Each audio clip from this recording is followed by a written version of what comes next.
What's up, fight fans? This is Kurt DeVille with Counterpunch Boxing News, and I have some new news concerning Dillian, the body snatcher Whyte, Tyson, the Gypsy King Fury. Get this.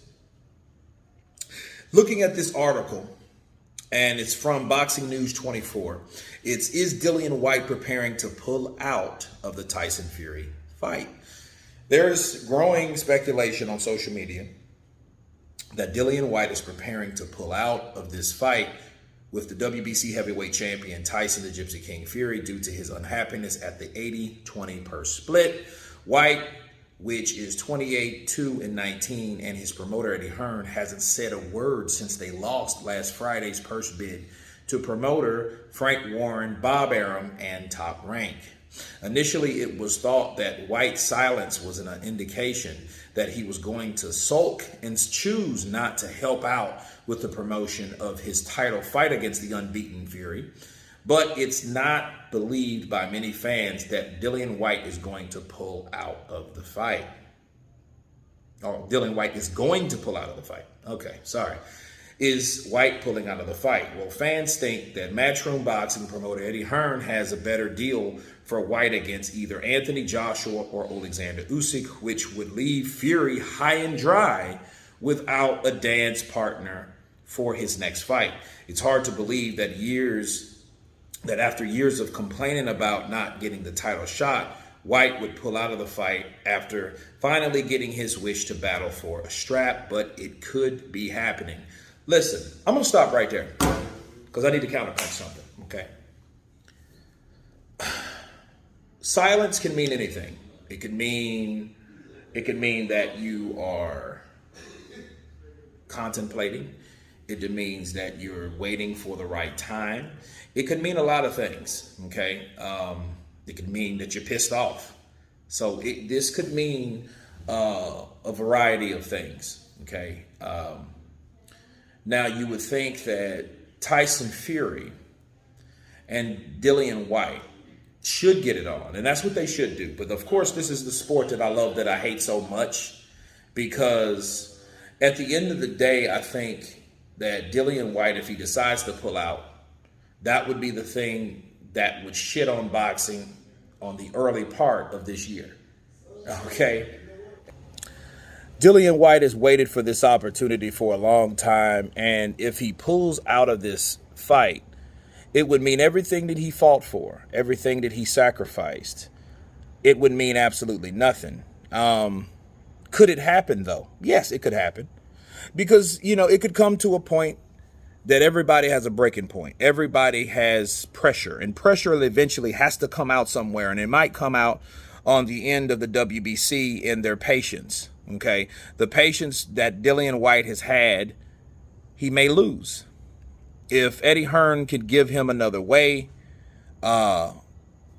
he may take it. Would I recommend that? No. Why? Because it takes sacrifice if you want to be the best, or you want to be the best that you can be, okay? It's not as bad as a deal that people think it is. Is it the best? Hell no, it's not the best. But at the end of the day, take what you get sometimes, because sometimes it does take sacrifice. See, a lot of people think just because Matchroom lost that Dillian Whyte, they would justify Dillian Whyte walking away from this particular fight, okay? But I don't see it that way. I don't see promotional companies as one better than the other. Matchroom is not Marvel, and Queensberry Motions with BT, they're not DC, okay? That's not how it works. Okay, the same thing I said, and I'm going to say about Dillian Whyte, I have to say about, said about Deontay Wilder, I have to say about Dillian Whyte. Why? Because Dillian Whyte and Deontay Wilder are in a similar position. They were pissed off about the split. They didn't like the money, and because of that, the fight supposedly got made. Okay?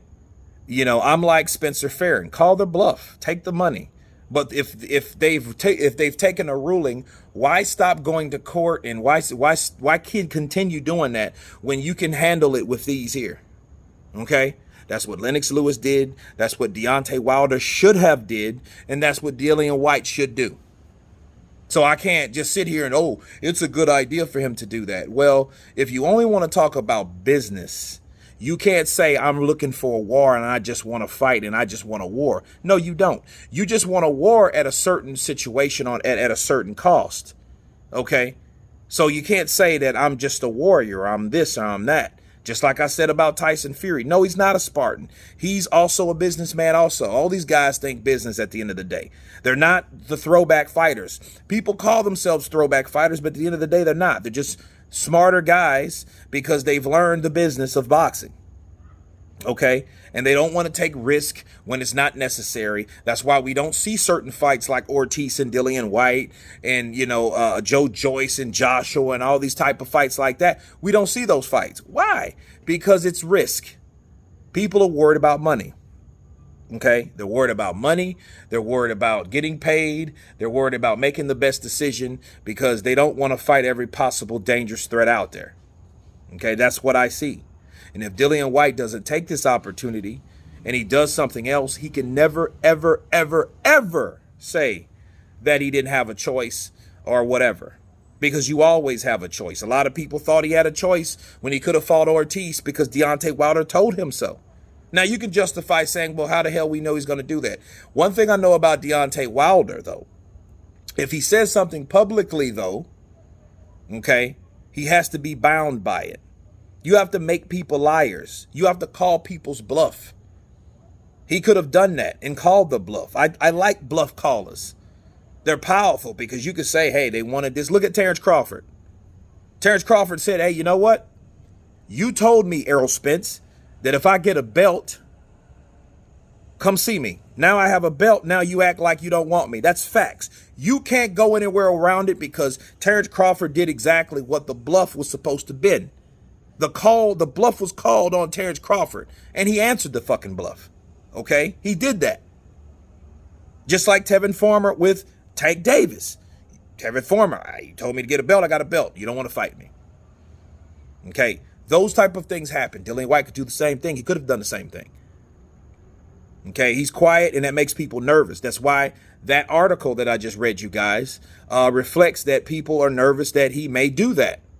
And Eddie Hearn, he said it himself. He has plan B, C, D, E, F, G. He has those plans. But at the end of the day, Dillian Whyte, if he wants to fight for a title, he should do it now. Don't wait for anybody around the corner. You can claim to wait for Alexander Usyk. You're just going to be lost in the breeze if he's just going to be lost in the breeze. Why? Because what will happen if he doesn't fight Whyte? Tyson Fury is allowed to take a tune-up fight himself.